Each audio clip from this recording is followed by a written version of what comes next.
ഖുർആൻ മുഹമ്മദ് നബിയുടെ man-made authorship ആണെന്ന് പറയുന്നതിൽ കുറച്ച് ലോജിക്കൽ എററുകളുണ്ട്. ലോകത്തെ ഏതൊരു എഴുത്തുകാരനും തന്റെ അറിവിന്റെ പരിധിയിൽ നിന്ന് എഴുതാൻ കഴിയുള്ളൂ. പക്ഷെ ഖുർആൻ ആ പരിധിയെ റിപ്പീറ്റഡ്ലി ബ്രേക്ക് ചെയ്യുന്നുണ്ട്. ഒന്നു രണ്ടും പ്രാവശ്യമൊന്നുമല്ല. ഒരു മനുഷ്യൻ എഴുതിയ ഗ്രന്ഥമാണെങ്കിൽ ആ മനുഷ്യന്റെ കാലഘട്ടത്തിലെ വേൾഡ് വ്യൂ, അറിവിന്റെ പരിധി, സാമൂഹിക മുൻധാരണകൾ, ഇതൊക്കെയല്ല അതിലുണ്ടായിരിക്കേണ്ടത്. നബിതങ്ങൾ ഉമ്മിയാണെന്നുള്ളത്, എഴുത്തും വായനയും പഠിച്ചിട്ടില്ലാത്ത ആളാണെന്നുള്ളത് ഹിസ്റ്റോറിക്കലി ഡോക്യുമെന്റഡ് ആണ്.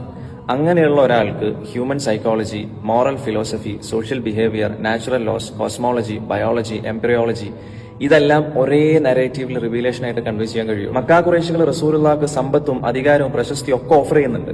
പക്ഷേ ഈ മതപ്രബോധനത്തിൽ നിന്ന് പിന്മാറണം എന്നുള്ള ഒരൊറ്റ കണ്ടീഷനായിരുന്നു അവർക്ക് ഉണ്ടായിരുന്നത്. ഏതൊരു മനുഷ്യനും ആഗ്രഹിക്കുന്ന പരമാവധി കാര്യങ്ങളാണ് അവിടെ ഓഫർ ചെയ്യപ്പെട്ടിട്ടുള്ളത്. ആ സമയത്ത് റസൂലുള്ളാഹി പറഞ്ഞൊരു മറുപടി ഉണ്ട്, എന്റെ വലത് കൈയിൽ സൂര്യനെയും ഇടത് കൈയിൽ ചന്ദ്രനെയും നിങ്ങൾ വെച്ച് കഴിഞ്ഞാലും ഈ ദൗത്യത്തിൽ നിന്ന് ഞാൻ പിന്മാറൂല എന്നുള്ളത്. സമ്പത്തിനും അധികാരത്തിനും വേണ്ടിയിട്ട് ഒരാൾ കളവ് പറഞ്ഞേക്കാം. സമ്പത്തും അധികാരവും വേണ്ടാന്ന് വെച്ചിട്ട് പീഡനങ്ങൾ സഹിക്കാൻ വേണ്ടിയിട്ട് ആരും ലോജിക്കലി കളവ് പറയില്ല. മനുഷ്യന്റെ അറിവ് ടൈം ബൗണ്ട് ആണ്, സമയബന്ധിതമാണ്. അതുകൊണ്ടാണ് മനുഷ്യൻ എഴുതിയ ഗ്രന്ഥങ്ങളൊക്കെ അപ്ഡേറ്റ് ചെയ്യപ്പെടുന്നത്, റീറൈറ്റ് ചെയ്യപ്പെടുന്നത്, കറക്ഷൻ ചെയ്യപ്പെടുന്നത്. പക്ഷേ ഖുർആൻ 14 സെഞ്ചുറീസ് ആയിട്ട് same text, same challenge, same relevance.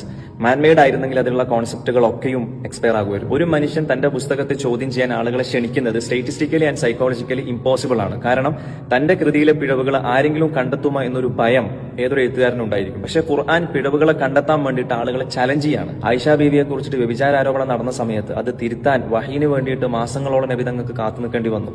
അവസാനം സൂറത്ത് നൂറിലാണ് ആയിഷ ബീവി നിരപരാധിയാണെന്ന് അല്ലാഹു തആല വെളിപ്പെടുത്തുന്നത്.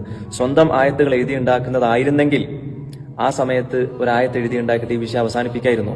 സ്വന്തം ഭാര്യയെ കുറിച്ചിട്ടുള്ള അപവാദം കേട്ടിരുന്ന് സങ്കടപ്പെടേണ്ടി വരുമായിരുന്നില്ല. 23 വർഷം, different situations, war, peace, loss, victory, emotionally extreme situations. ഇവിടെയൊക്കെ മനുഷ്യന്റെ എഴുത്തുകൾ നോർമലി ബ്രേക്ക് ചെയ്യപ്പെടും, ഷെയ്ക്ക് ചെയ്യപ്പെടും, കോൺട്രാഡിക്ഷൻസ് ഉണ്ടാവും. പക്ഷേ ഖുർആനിൽ നരേറ്റീവ് കൺട്രോൾ, മെസ്സേജിന്റെ കോൺസിസ്റ്റൻസി ഇതൊന്നും എവിടെയും നഷ്ടപ്പെടുന്നില്ല. This is statistically impossible for human authorship.